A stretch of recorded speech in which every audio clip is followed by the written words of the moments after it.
nagpapasalamat po ako sa pagpunta nyo dito ngayon. Sa first time ko pong magbigay ng konting pagkakapuso. I-share ko po sa inyo ang school sa Japan ng unang dumating ako. Dumating po ako dito as a talent. Talento, syempre, tulog ka sa umaga, gising ka sa gabi. Ang buhay mo, syempre like kang maganda, masaya, sexy, diba? Kailangan mo dito sa pagtatrabaho ng oras na umibig, kinasal. Kinasal na, syempre, nandito na parang hindi ata ito ang buhay na gusto ko dahil yes ko sa Pilipinas kahit pa paano pag-asal na ako rito. Ikaw ang gagawa ng lahat ng gawain sa kusina. Ikaw maglilinis ng bahay.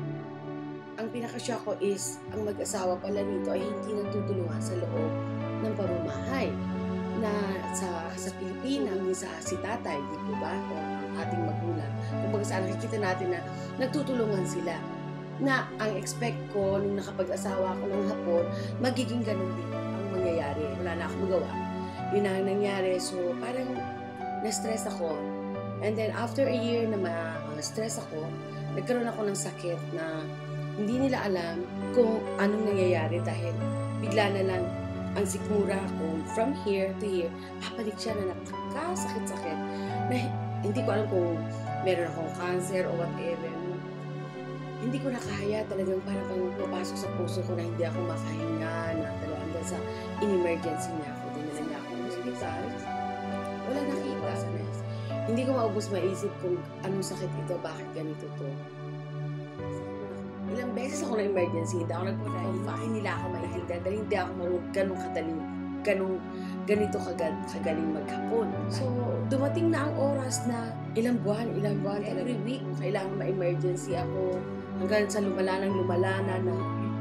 na kailangan i-confine ako.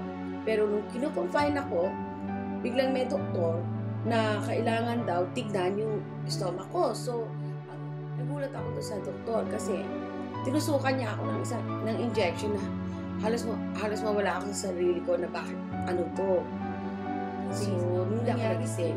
Pero andun ang hininga ko. So, hindi nila ako basta sabihin patay dahil meron pa akong nagmihinga ako nung pala natutulog sa ospital pero hindi pwedeng ipakita sa ibang pasyente dahil nga syempre bawal sa ospital yun.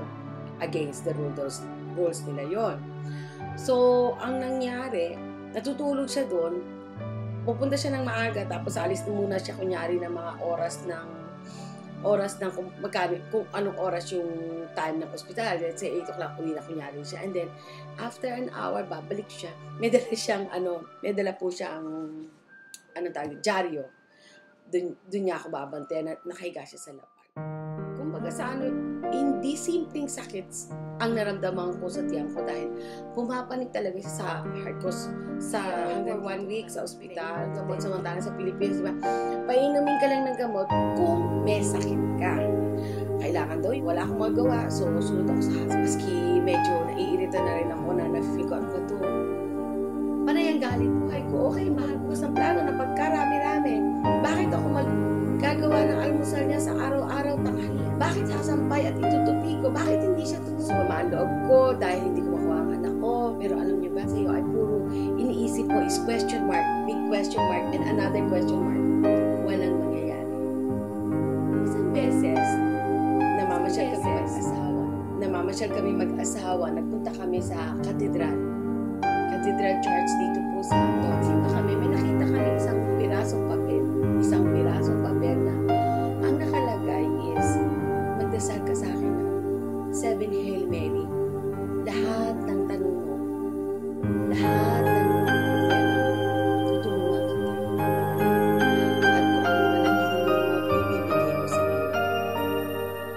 So, binanggit ko sa asawa ko ang nakalagay doon sa papel. Sinabi ko sa kanya namin